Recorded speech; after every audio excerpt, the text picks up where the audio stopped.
There is a small dirt road just beyond the tree line outside a place locals call Harrow Hill. It doesn't appear on road signs. It isn't marked on state maps or satellite images.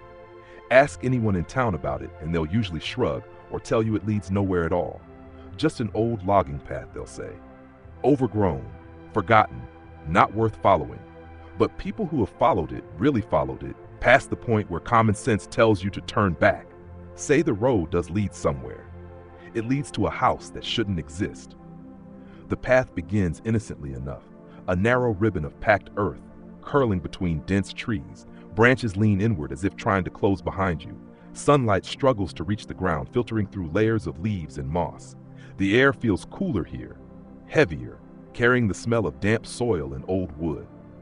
As you walk deeper, the forest grows quieter. No insects, no birds, just the slow crunch of boots against dirt and the soft whisper of wind through the canopy. Locals claim the road goes on like that for miles, looping endlessly through the forest. But sometimes, on certain days, at certain hours, it opens into a clearing that isn't there the rest of the time.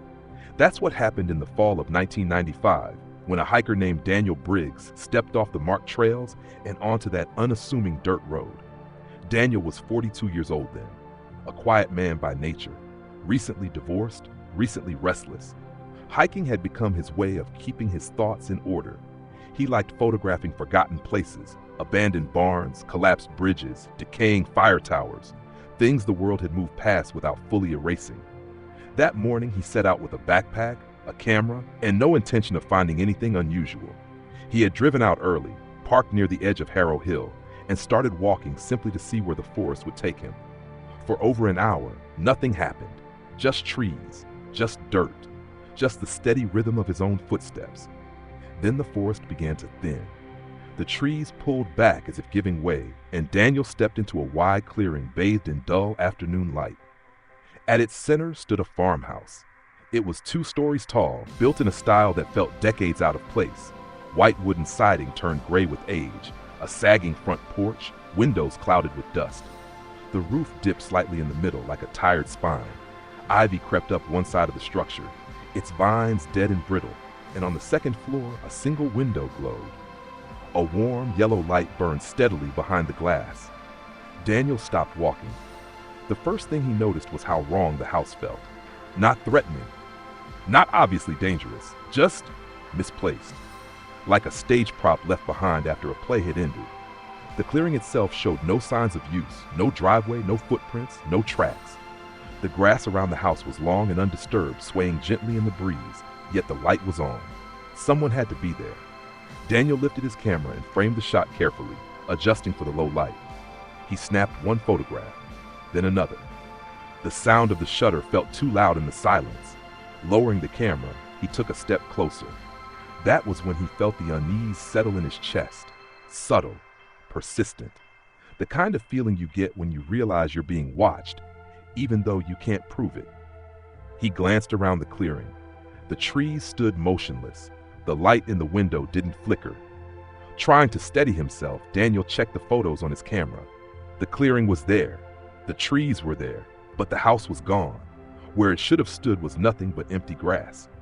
He frowned, thinking it was a glitch or a bad angle, and looked up again. The farmhouse was still in front of him, solid and unmoving. He raised the camera once more and took another photo. Again, no house, only trees. A nervous laugh escaped his throat. He told himself it was a reflection issue or a fault with the lens. Old camera, poor lighting, nothing more. Still, he slipped the camera back into his bag. As he approached the porch, the air changed. It felt thicker, as if the clearing were holding its breath. The wooden steps creaked under his weight, the sound echoing louder than it should have. The front door stood slightly open, just enough to reveal darkness beyond. "Hello?" Daniel called. His voice seemed to disappear before it reached the doorway. No answer came. Instead, something else drifted down from inside the house. Music. At first, it was so faint he thought he imagined it. A few soft notes barely rising above the wind. Then the melody became clearer. Piano keys, pressed slowly, carefully. Each note deliberate, spaced as if the person playing was afraid of making a mistake. It sounded like practice, like someone repeating the same passage again and again, never quite finishing the song. Daniel stood frozen on the porch, listening. The piano was coming from upstairs. He swallowed and stepped inside. The air within the house was stale, untouched by sunlight. Dust coated every surface, thick enough to suggest years of abandonment. The furniture was old and mismatched, draped in white sheets yellowed with age. The walls bore faint outlines where pictures had once hung, yet the music continued. Daniel moved toward the staircase, each step groaning beneath his feet. As he climbed, the piano grew louder, the notes clearer. His heart pounded in time with the melody. Halfway up the stairs, the light above flickered. Then the music stopped. Not gradually, not fading away. It stopped as if someone had lifted their hands from the keys. The silence that followed felt heavy, oppressive. Daniel stood on the stairs listening for any sign of movement. A footstep, a breath, anything. Nothing came. When he reached the second floor, the hallway stretched out before him, narrow and dim. At the far end, near a window, stood a piano. And beside it, a woman. She faced away from him, her silhouette framed by the pale light filtering through the dusty glass. Her hands rested on the piano keys, perfectly still. She wore a long dress, old-fashioned, the fabric hanging loosely from her shoulders. Her hair fell down her back in dark waves. Daniel blinked, and she was gone. The hallway stood empty. The piano sat untouched, its bench pushed neatly beneath it. No sign that anyone had been there at all. Heart racing, Daniel approached the instrument. On the music stand lay a single sheet of paper, its edges curled and yellow with age. Handwritten notes filled the page, careful and precise. At the top, written in fading ink, was a title, "Please Don't Leave Again." Daniel stared at the words, a chill creeping down his spine. He didn't know why, but the title felt less like a song and more like a message, one that had been waiting a very long time to be read. And as he stood there, alone in a house that refused to appear in photographs, he had the sudden, overwhelming sense that he was not the first person to find this place, and he would not be the last. Daniel stood motionless in the upstairs hallway, staring at the handwritten sheet of music as if it might change while he watched it.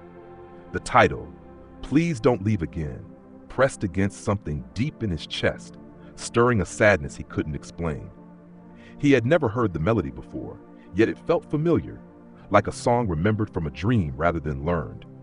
He reached out and touched the paper. It was cold, not cool from the air, but cold in a way that felt deliberate, as though the page had been waiting, untouched for decades. The piano keys beneath his fingers were smooth and dust-free, unlike everything else in the house. Someone or something had been using it recently. Daniel pulled his hand back. The silence upstairs was complete. No wind through the trees, no creaking wood. Even his own breathing sounded muted, swallowed by the house. He forced himself to step away from the piano and look down the hallway. That was when he noticed the writing on the walls.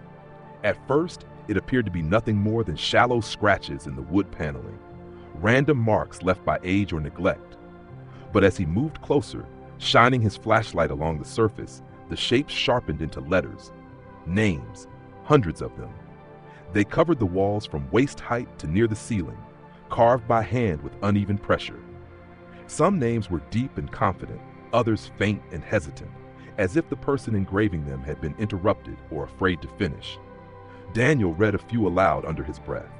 Margaret Ellis, Thomas Reed, Samuel Hawthorne. The dates beside some of them stretched back further than he expected, early 1900s. Others had no dates at all, just names, clustered together like desperate signatures. A sense of dread settled over him as he followed the wall toward the end of the hallway. The carvings grew denser there, overlapping, cutting into one another. Whoever had done this hadn't cared about neatness, only about being remembered. At the very bottom of the wall, near the floorboards, his flashlight beam caught a familiar arrangement of letters. He froze. There it was, Daniel Briggs. The name was carved cleanly, decisively, not rushed, not shallow. And beneath it was a date. Daniel staggered back as if the wall itself had struck him. His heart slammed against his ribs, breath coming fast and shallow. That date was impossible. He was born in 1973, 10 years after the carving claimed to exist. No, he whispered. His voice sounded small in the dark hallway. He crouched down, running his fingers over the grooves. The cuts were old, edges worn smooth by time. This wasn't a recent prank. This wasn't something carved minutes ago to frighten him.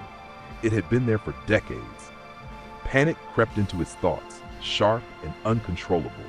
He backed away from the wall, nearly tripping over himself, and turned toward the staircase.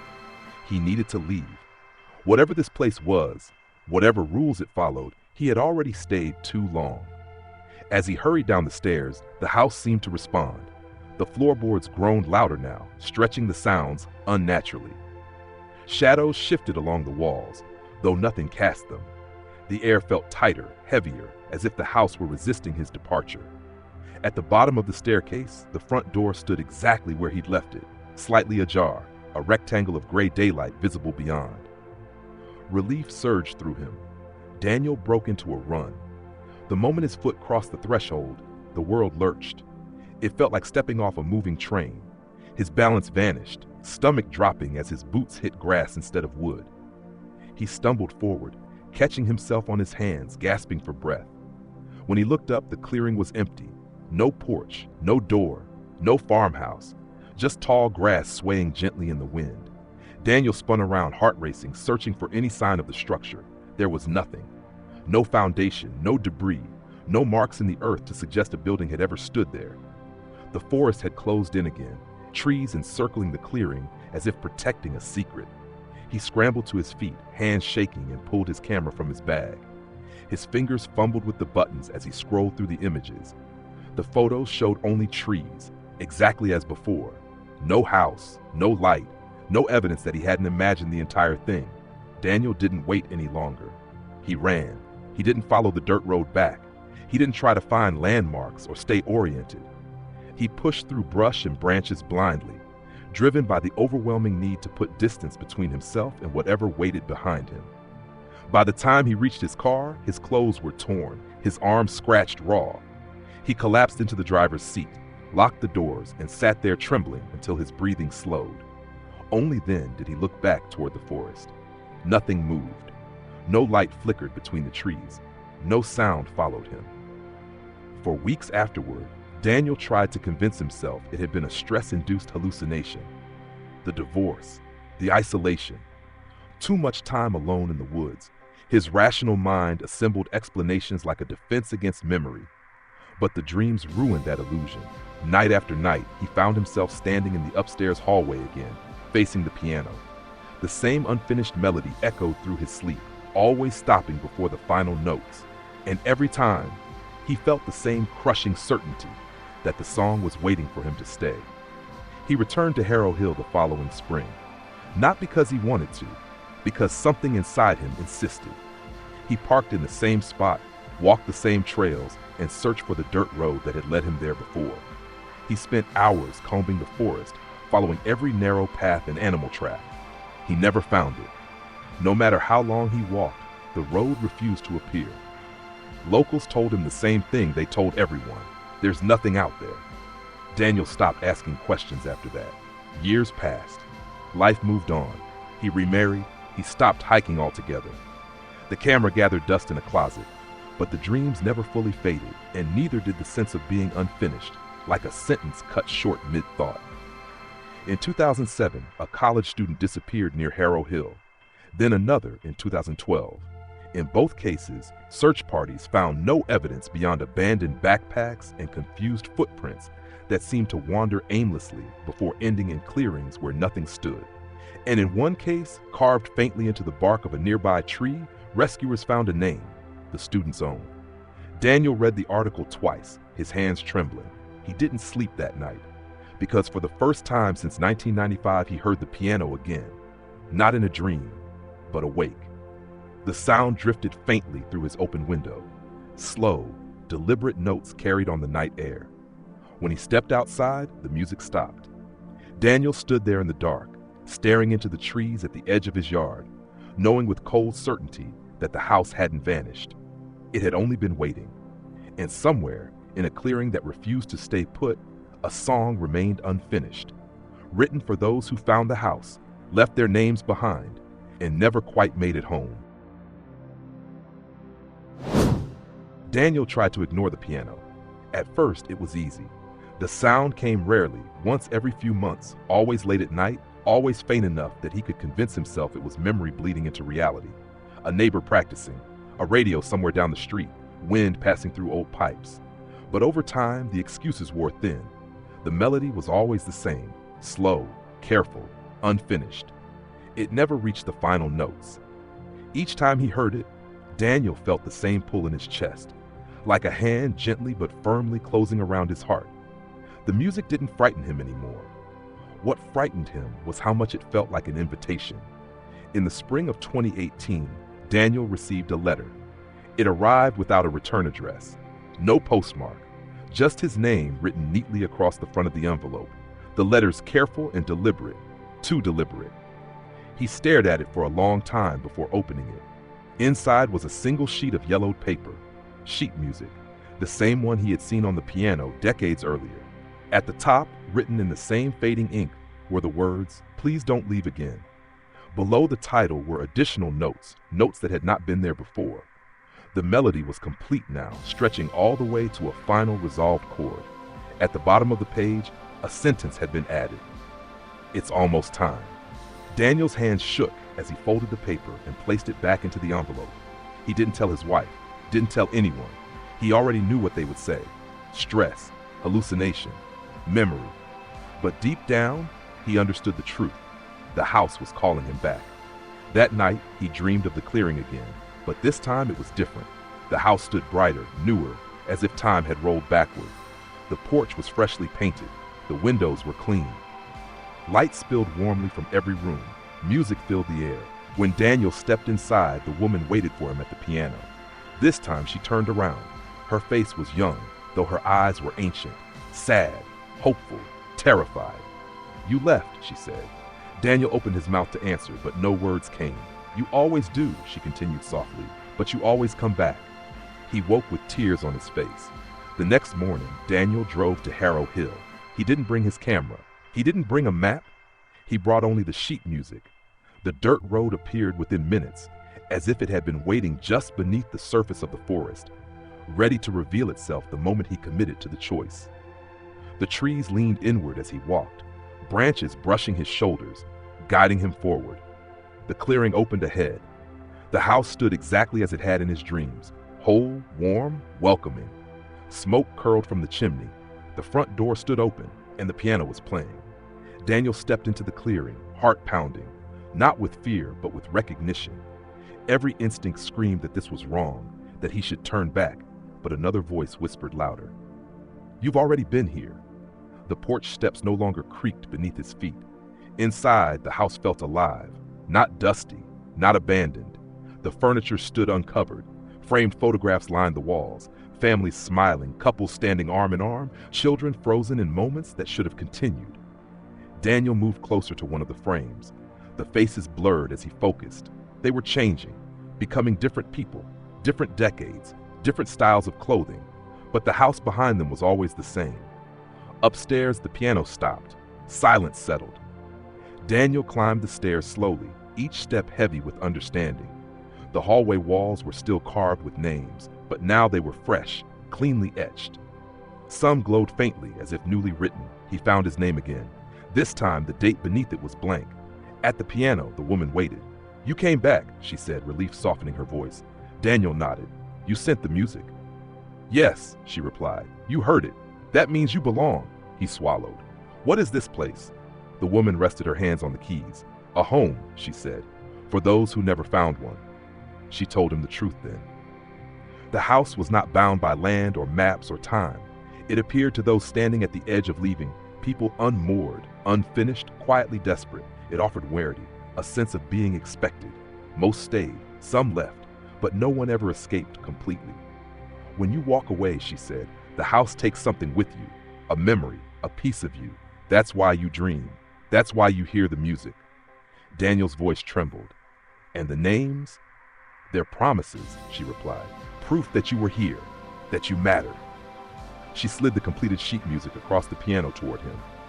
"All that's left," she said gently, "is for you to finish the song." Daniel sat on the bench. His fingers hovered over the keys. For a moment, just one, he considered standing up, turning around, and running back into the forest. But he knew now what would happen. The house would let him go, and it would follow him forever. So he played. The melody flowed easily, as if his hands had always known it. Each note settled into place, resolving decades of tension. When he reached the final chord, the house exhaled. The walls warmed, the lights brightened, the woman smiled. "Welcome home," she said. Outside, the forest closed around the clearing. By morning, the dirt road was gone, and somewhere far away, a hiker would later swear they heard piano music drifting through the trees, soft, deliberate, and waiting for someone new to follow it home. No one noticed Daniel Briggs was gone at first. He had always been quiet, the kind of man whose absence could pass unnoticed for days, even weeks. His wife assumed he'd gone on a long drive to clear his head. His coworkers marked him absent and moved on. Life continued with the indifference it always shows to individual disappearances. But something else changed. In the weeks following Daniel's return to Harrow Hill, people began reporting music. It started subtly. A woman walking her dog at dusk claimed she heard piano notes drifting from the woods. Slow, careful, beautiful in a way that made her stop walking without realizing it. A group of teenagers camping near the edge of the forest heard the same melody just before midnight and described an overwhelming feeling that someone was waiting for them, just out of sight. Park rangers dismissed the reports. Wind through hollow trees, old cabins with broken radios, imagination fueled by folklore. But the stories kept coming, and then the names began to appear. A jogger found one carved into a fallen log near Harrow Hill, fresh, clean lines spelling out a name that matched a missing person from 3 years earlier. A survey team discovered dozens etched into the beams of an abandoned shed miles away, all in different handwriting, all impossibly old. Always names, always people who had vanished without explanation. And always, somewhere nearby, the faint echo of piano music. Inside the house, time no longer behaved the way it should have. Daniel noticed it first when he tried to count the days. Morning came and went, but without a sense of duration. Sunlight filtered through the windows, yet never seemed to shift fully. Meals appeared on the table when he felt hungry, warm and familiar, tasting like childhood memories rather than specific recipes. He stopped feeling tired. He stopped feeling afraid. The house wrapped around him gently, smoothing the sharp edges of thought. Memories of his former life dulled, not erased, but softened, like photographs left too long in sunlight. His wife's face became harder to recall. Names of streets, dates, obligations slipped quietly away. Only the music remained sharp. The woman, she told him her name was Eleanor, sat with him often at the piano. Sometimes they played together. Sometimes she simply listened as Daniel repeated the finished song, over and over, the notes now steady and assured. "You're doing well," she told him one evening. Her voice carried warmth, but beneath it lay something else. Relief. Hunger. "What happens now?" Eleanor smiled, but it didn't reach her eyes. "Now you help me keep the house alive." She showed him how it worked. The house fed on presence, not bodies, but intention, longing, the quiet ache of people who felt out of place in their own lives. When someone stepped into the clearing with enough uncertainty in their heart, the house could open itself to them. But it needed caretakers, people who had chosen to stay. "You were almost lost to us," Eleanor said softly. "Leaving breaks the connection. It makes it harder for the house to find others." Daniel thought of the years he'd spent haunted by unfinished music, by dreams that refused to let him rest. Understanding settled uncomfortably in his chest. The house had never punished him. It had been calling him back. Together, they carved new names when visitors arrived. Not immediately, not until the choice was made. Some wandered through the house unsettled, uneasy, and left before hearing the piano clearly. Their names never appeared. Others stayed longer. Some stayed forever. Daniel told himself he wasn't trapping anyone. The house offered comfort, not force, warmth, belonging, a place that noticed you. If someone chose to leave, the door remained open. But fewer and fewer did. Years, or what felt like years, passed. Daniel stopped thinking of the forest as something outside the house. It was simply the boundary, the edge of the world. Beyond it lay noise, obligation, loss. Inside was harmony. Then one evening, the piano played without being touched. Daniel froze. The melody was wrong. It wasn't "Please Don't Leave Again." This song was unfamiliar, hesitant, searching. The notes stumbled, corrected themselves, pressed forward. A beginner. Eleanor turned toward the sound, her expression sharpening. Someone new, she said. Daniel felt it then, the pull.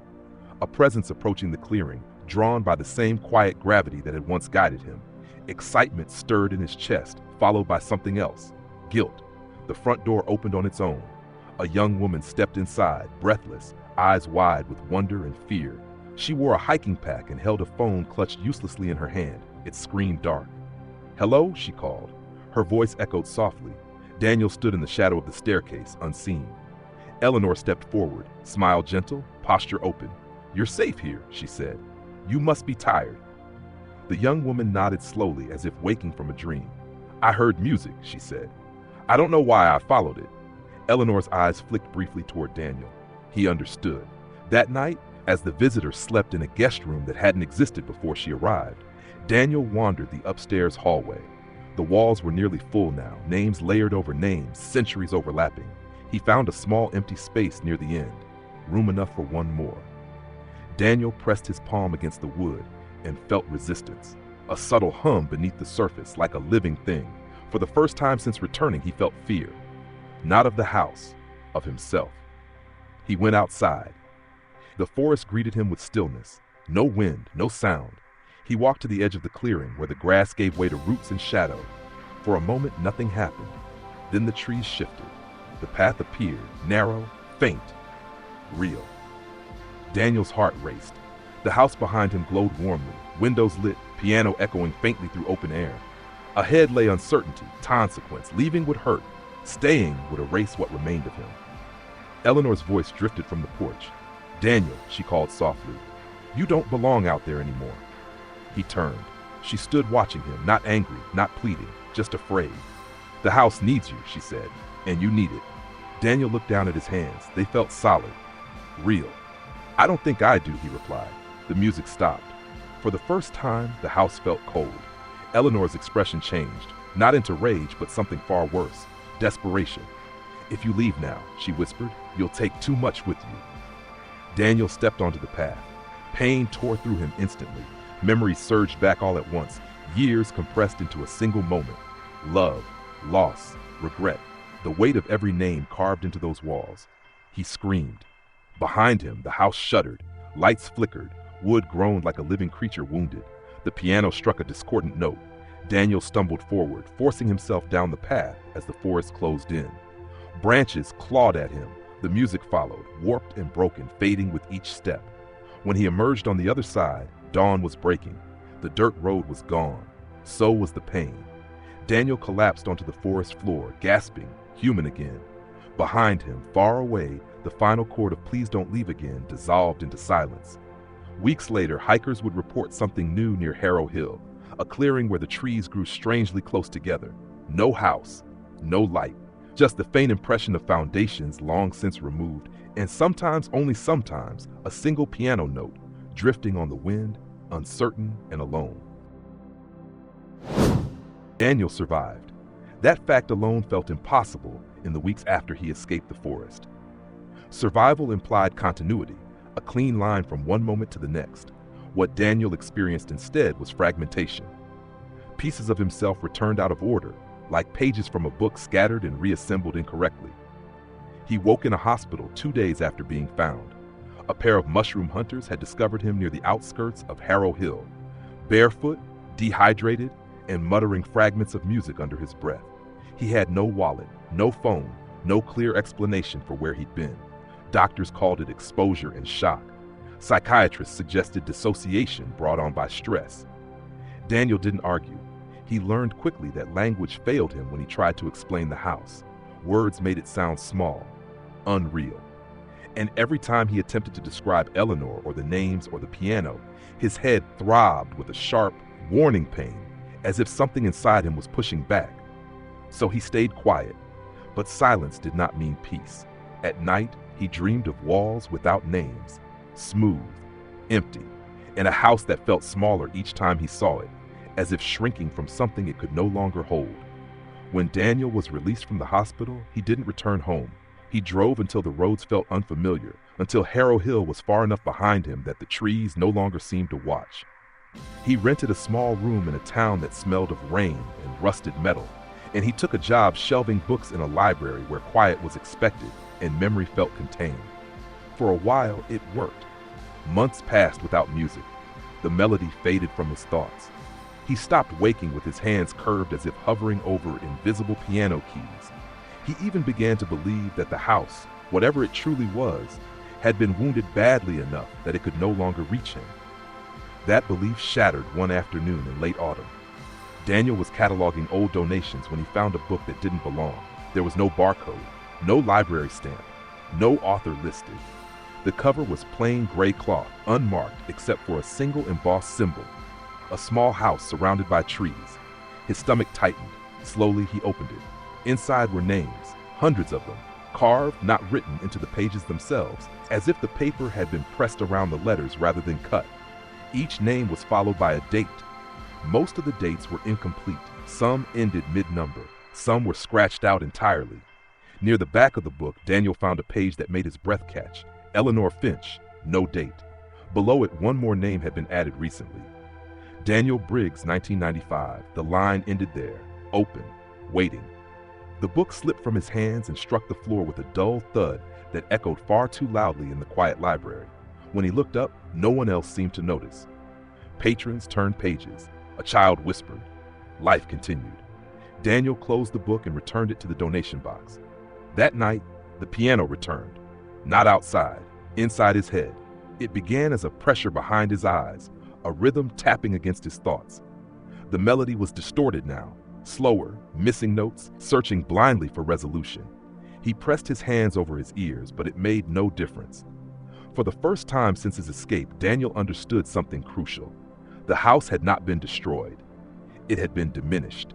And diminished things grow desperate. The disappearances resumed the following year, not just near Harrow Hill, but scattered across places with similar features. Old forests, forgotten roads, towns with thinning populations and histories that no one bothered to record anymore. Daniel followed the reports obsessively.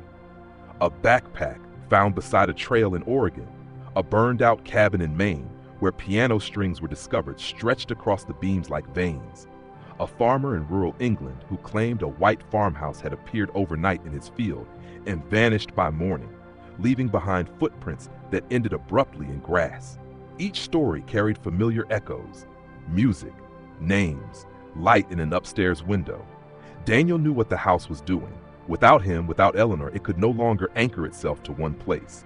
So it drifted, appearing briefly, feeding quickly, retreating before it could be challenged. It had learned to adapt, and it had learned to be careful. Daniel returned to Harrow Hill in the spring. The forest felt different now, thinner, as if stretched. Some trees stood dead and gray, bark peeling away to reveal pale wood beneath. Others grew too close together, roots tangled unnaturally, like fingers clenched in a fist. He found the clearing. Or rather, he found where it used to be. There was no house, no foundation. But the ground bore scars. Long, shallow grooves crisscrossed the dirt, forming shapes Daniel recognized instantly. Names. Most had been clawed away by time and weather, but one remained clear enough to read. Eleanor. Daniel knelt. I didn't mean to leave you there, he said aloud. The forest answered with silence.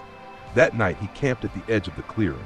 Sleep came fitfully, broken by dreams of walls closing in, of rooms rearranging themselves to keep something contained.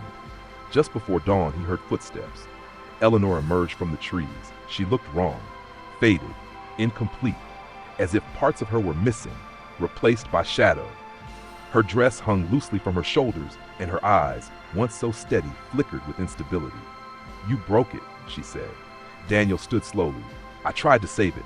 She laughed, a brittle sound. You took its heart and ran. I took myself, he replied. There's a difference. Eleanor stepped closer. The air around her hummed faintly, vibrating with distant music. It's dying, she said, and it's angry. Daniel felt it then, the house, somewhere far away, pulling at the edges of reality like a wound refusing to close. What happens if it dies, he asked. Eleanor hesitated. Everything it holds, she said softly, will be released. Daniel understood. Hundreds of names, hundreds of people who had stayed because they were tired, lonely, afraid. If the house collapsed completely, they wouldn't come back. They would scatter, fragment, become echoes. "We have to finish it," Eleanor said. "Stabilize it, anchor it again." Daniel shook his head. "That just means more names." "Names mean belonging," she snapped. "You know that." "No," he said quietly. "They mean possession." For a long moment, Eleanor stared at him. Then she stepped back. "You can't stop it," she said. "You're already part of it. It carved you once. It can carve you again." She dissolved into mist before he could answer. That night, the piano reached a crescendo unlike anything Daniel had heard before. Wild, uncontrolled, crashing through his thoughts like a storm. And beneath the music, something else emerged. A rhythm, a heartbeat. The house was no longer waiting. It was hunting. Daniel packed his things at dawn. He didn't know where the house would appear next, but he knew it would try to finish what it had started. And this time, he wouldn't run. Because somewhere between the names and the music, Daniel Briggs had learned the truth. A place that offers belonging without freedom is just another kind of cage. And cages, no matter how warm, must eventually be broken. Daniel began to prepare. Not in any way that looked heroic.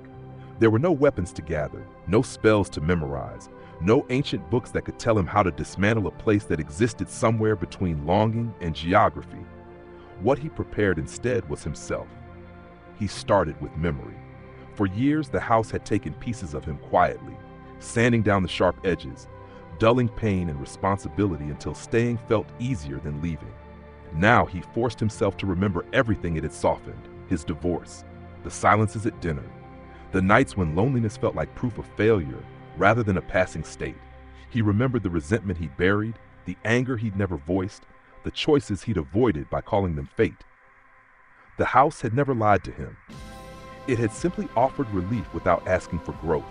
Daniel wrote things down, names of people he'd lost, things he regretted, things he was afraid of becoming. Each night, he read them aloud, anchoring himself to discomfort until it no longer felt unbearable. The piano hated this. He could feel it. Whenever he confronted something real, something unresolved, the music in his head stuttered. Notes fell out of sequence. Harmonies collapsed into dissonance. It was as if the house required quiet emptiness to tune itself properly, and Daniel was filling that space with noise it couldn't control. On the 7th night after Eleanor's warning, the house found him. It didn't appear as a structure. Not yet. Daniel was driving along a rural highway when the headlights caught something impossible at the edge of the trees.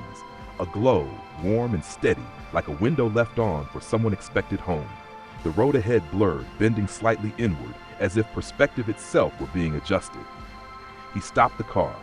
The music rose. This time it wasn't piano alone. There were strings now. Low, resonant, vibrating through the air like a held breath. "Not this way," Daniel said aloud, gripping the steering wheel. The glow pulsed. The forest beyond the guardrail thickened, trees rearranging themselves subtly, opening a gap where no path had been before. The house was offering him a shortcut. He turned the engine off. The music sharpened, urgent, pleading. Daniel stepped out of the car and stood between two worlds, asphalt behind him, forest ahead. The smell of pine and damp earth stirred something old in his chest, something that remembered how easy it was to let go. "I won't come back," he said, "but I will follow you." The glow dimmed slightly, as if listening. "You don't get to choose who stays anymore," Daniel continued. "You want me? Then you meet me where I stand." The forest resisted. Branches creaked, leaves hissed. The music twisted, searching for leverage. Then slowly the light withdrew. The road straightened. Daniel exhaled, unaware he'd been holding his breath. He drove on. Over the next several weeks, the house appeared more frequently, but never fully. A porch without walls, flickering into existence at the edge of a cornfield. A staircase rising from a lake at dawn, dissolving before anyone else could see it. A piano abandoned beneath a highway overpass, keys warm to the touch, playing itself until approached. Each manifestation left something behind. A name carved into concrete, a footprint that ended mid-step, a photograph that refused to show what the eye clearly remembered. Daniel followed the pattern. The house was unraveling. Without caretakers, without permanence, it was shedding pieces of itself, trying to anchor through repetition rather than invitation. It no longer waited for people on the edge of leaving. It went looking for them. That's when Daniel understood how to stop it. The house didn't feed on people. It fed on avoidance. On the moment someone chose comfort over confrontation, belonging over agency, silence over truth, you couldn't burn it down. You had to starve it. Daniel began intervening, not dramatically, quietly. When reports surfaced of hikers hearing music, Daniel went there first. He didn't warn them about a haunted house. He talked instead about how forests disorient, how sound travels strangely at night, how fear can feel like invitation if you don't question it. Sometimes that was enough. Other times it wasn't. In Montana, he found a man sitting on a fallen log, staring into the trees with tears streaming down his face, whispering that someone was calling his name. Daniel sat beside him until the music faded, until the man spoke out loud the thing he'd been running from. In Vermont, he followed piano notes to an abandoned mill and found a teenage girl pressing her hands against invisible keys, convinced she'd finally found a place that wanted her. Daniel didn't argue. He asked her what she wanted from the place, and what it wanted from her. She left before the walls could form. Each time someone chose to turn away consciously, the house recoiled. The manifestations grew weaker, angrier. Eleanor appeared again one night, standing at the edge of a clearing that refused to finish assembling. "You're unmaking it," she said, her voice fractured, layered with echoes that didn't quite align. "I'm letting people make themselves," Daniel replied. "You're condemning them to pain." "No," he said gently. "I'm trusting them with it." Eleanor's form flickered. "It will collapse," she warned, "and when it does, everything inside it will fall with it." Daniel met her gaze. Then it shouldn't have held them in the first place. For the first time, Eleanor looked uncertain. "What happens to me?" she asked. Daniel didn't answer immediately. "I don't know," he said finally. "But I know what happens if you keep feeding it." The house chose that moment to reveal itself fully. The ground shuddered. Trees tore free of their roots and rearranged themselves into familiar shapes. Walls rose, incomplete but insistent. Windows blinked into existence, glowing erratically like failing stars. The piano began to play wildly, every unfinished song layered on top of one another, a cacophony of longing and regret. Names bled through the walls, glowing, overlapping, screaming for permanence. Daniel stepped forward. "No more," he said. The front door opened. Inside, the hallway stretched longer than it ever had before, walls dense with names carved too deeply, too desperately. The air vibrated with stored emotion, decades of unspoken want pressing inward. At the piano sat no one. The bench was empty. Daniel approached and placed his hands on the keys. The house shuddered. He didn't play "Please Don't Leave Again." Instead, he played silence.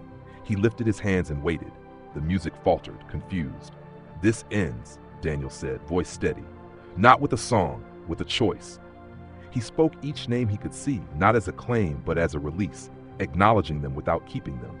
With each name spoken, a carving faded, the wood smoothing as if it had never been cut. The house screamed. Walls cracked. Windows went dark. Eleanor cried out, reaching for the piano for him, but Daniel stepped back. "I won't stay," he said, "and I won't trap anyone else here." The final note died unfinished. The house collapsed inward, not violently but quietly, folding in on itself like a thought finally abandoned. When the forest settled, nothing remained. No clearing, no path, no music, just trees standing where they always had. Daniel fell to his knees, exhausted, empty, whole. Somewhere far away, people woke from dreams they didn't remember having, with only a vague sense of loss and relief. Years later, stories would circulate about a house that once appeared to those who felt alone. Most would call it a myth. But sometimes, deep in the woods, someone would swear they heard the echo of a piano, not inviting, not pleading, just a single note, and then silence, as it should be. In the end, nothing dramatic marked the disappearance of the house. No news reports, no memorials, no official explanations. The forest simply went on being a forest. Daniel stayed for a long time after the collapse, sitting among the trees as daylight shifted slowly into evening. The air felt lighter now, as if something vast and heavy had finally loosened its grip. When he stood and walked away, there was no sense of being followed, no echo of music trailing behind him. For the first time in decades, his thoughts were entirely his own. He didn't expect forgiveness from Eleanor, from the people who had stayed, or from himself. Ending the house had not been an act of redemption. It was simply the refusal to let harm continue because it felt familiar. Daniel left Harrow Hill for good. He sold what little he owned and moved without a plan, letting distance and time do what force never could. He took temporary jobs, slept in unfamiliar rooms, learned new streets until they felt ordinary. He allowed himself to be uncomfortable, uncertain, unfinished. And strangely, that was enough. Occasionally, memories surfaced, faces without names, hallways that stretched too far, a piano bench still warm after no one stood from it. When they did, Daniel didn't push them away. He acknowledged them and let them pass. They no longer demanded anything from him.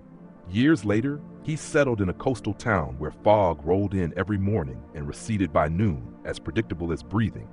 He worked at a small community center, helping organize hiking groups and outdoor programs. He never led people into the woods.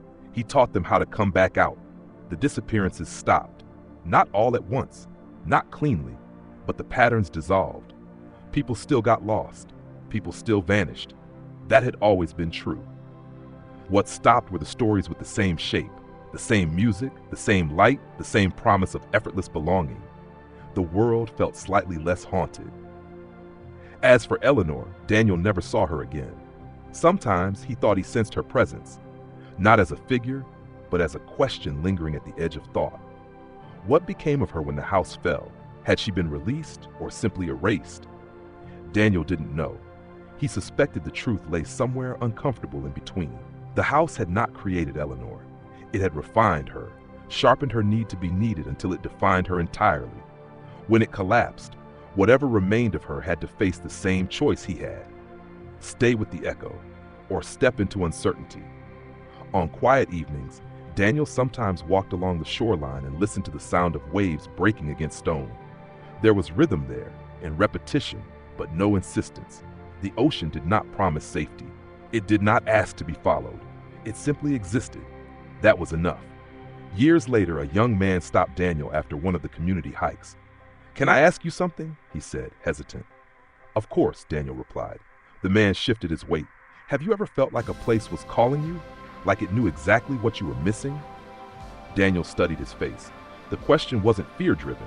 It was curious, honest. "Yes," Daniel said after a moment. "I have." "What did you do?" the man asked. Daniel smiled, not sadly, not knowingly, just gently. "I asked what it wanted from me," he said, "and then I decided whether I could afford the cost." The man nodded slowly, as if that answered more than he'd expected. That night, Daniel dreamed of a house, but it wasn't the one from the forest. It was unfinished, foundations laid, walls unpainted, windows open to the air. There was no piano inside, only quiet, patient space. When he woke, he felt no urge to return to sleep. Sometimes myths leave scars, sometimes they leave lessons, and sometimes they leave nothing at all, only the absence of a danger you never quite knew you'd avoided. If you walk near Harrow Hill today, you won't find a dirt road that leads nowhere. You won't see lights flickering where no house stands. You won't hear piano music drifting through the trees. But you might notice something else. People who enter the forest leave more often than they used to. They pause at trailheads. They turn back. They choose daylight. They bring maps. And when they feel lost, truly lost, they ask for help instead of following a sound that promises to solve everything. That is the house's final legacy. Not fear, not mystery, but the quiet understanding that belonging is something you build, not something that claims you, and that any place asking you to disappear into it was never a home at all.